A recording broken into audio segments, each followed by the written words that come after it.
mass Ukrainian troops surrender in Pokrovsk.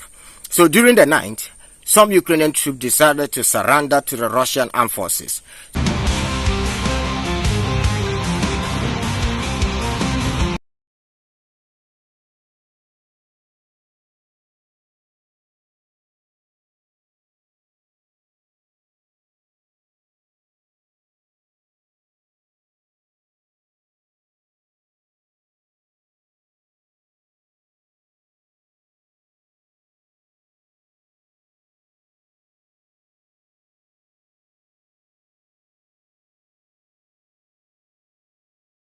So yesterday's update, I showed you guys video of Russian troops moving towards Pokrovsk to reinforce the Pokrovsk encirclement.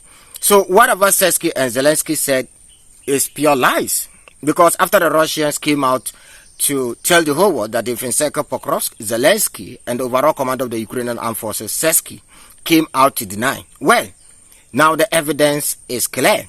This is a wisest decision that any reasonable Ukrainian troop in Pokrovsk can make. The wisest decision is to surrender, because currently Ukrainian troops have no weapons.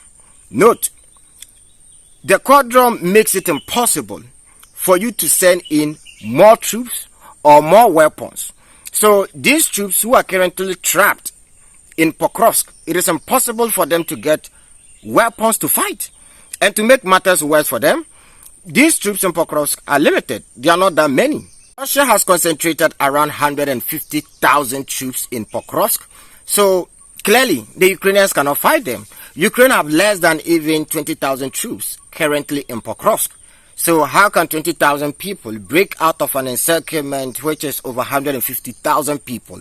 So when you make the math, clearly, Ukraine have no chance to break out of this encirclement. Now, something interesting is also happening. The Financial Times posted an article. Now, in this article, the Financial Times said Ukrainian authorities. Now, the main reason why Russia is concentrating over 150,000 men in Pokrovsk is because they are not just trying to capture only Pokrovsk. They want to capture the whole of the Donbas region. So, currently, the Ukrainians don't have the men to defend the whole of Pokrovsk or the whole of the Donbas region. So the only way Ukraine can defend the whole of the Donbas region is for them to withdraw fresh troops from other fronts and concentrate them in Pokrovsk.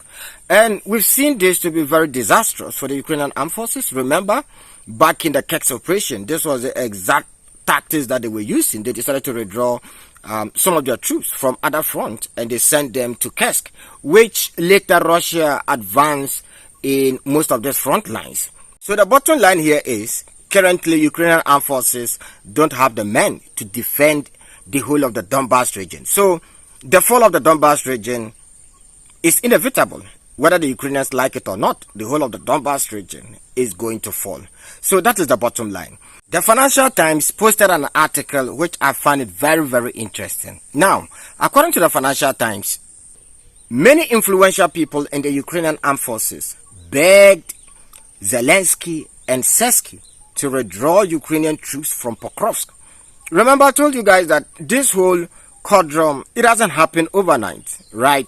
When your troops are about to be encircled, it's obvious. It takes months, weeks before it happened.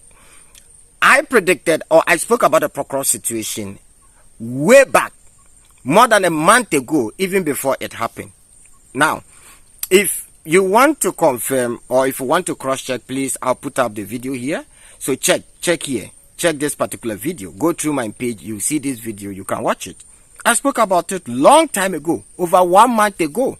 So even me here, I knew what was going to happen in Pokrovsk. And Ukrainians have a lot of intelligence. So it is quite obvious that the Ukrainian authorities are prioritizing a piece of territory over the safety of their own troops.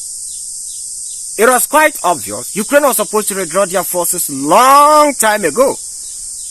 But they decided to keep these young men in to fight, knowing very well that the Russians at the end of the day were going to annihilate them or capture them. So what is the point? It doesn't make any sense.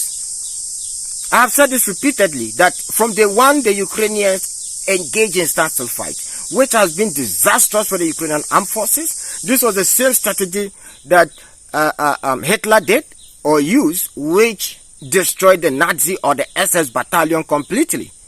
And Zelensky and Sersky is repeating the same mistake again. Now, in between Kupiansk and Pokrovsk, over 27,000 Ukrainian troops are trapped there currently. 27,000. Some will be annihilated.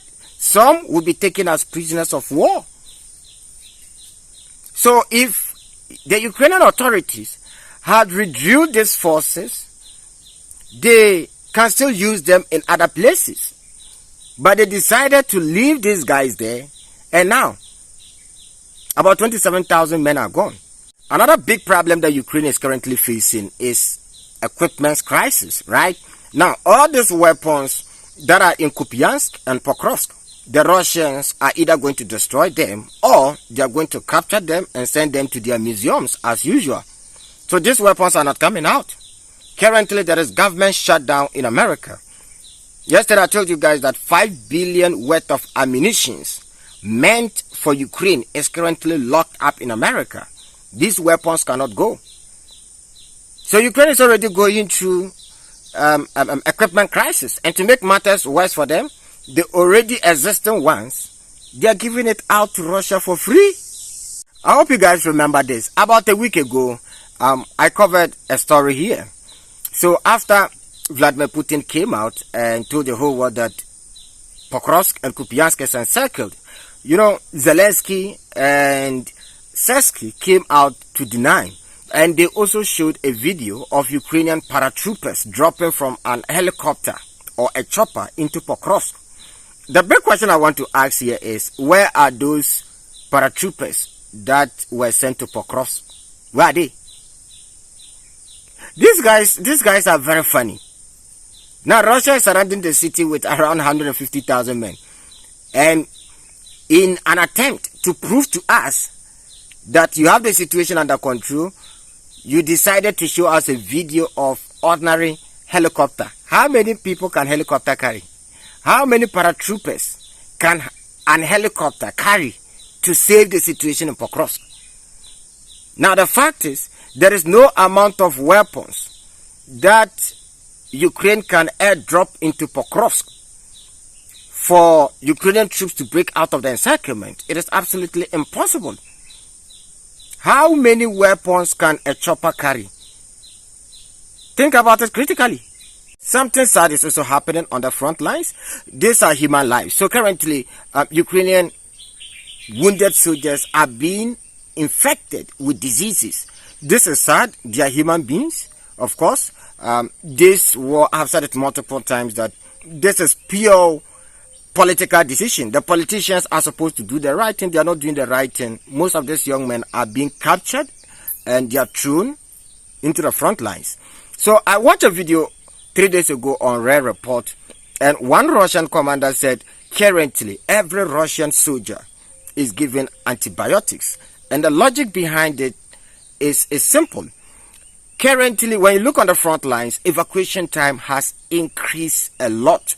So today, wounded soldiers, it takes time for them to evacuate them from the front lines because of drones, right? So if you have a wounded soldier back in the days, within a short period of time, you can go in and pick the wounded soldier and send him to hospital. But this time around, it's completely different. It takes a lot of time. And most of these casualties, these are open wounds. So it is easy for them to be contaminated, right? And Ukraine was supposed to go in the same direction, but they have not done that. And now disease is spreading across Ukrainian front lines. So the wounded soldiers currently are being affected with diseases. A big shout out to those of you who always hit on the like button before I even ask. Some of you, the first thing you do is to hit on the like button, and I really appreciate your effort. Thank you very much. And to all those of you who share this platform links on WhatsApp, thank you very much. When I check the analytics, I realize that some of our views are coming from what do you call it, WhatsApp. Thank you very much. I really appreciate each and every one of you, your effort. Shalom. See you guys in the next episode.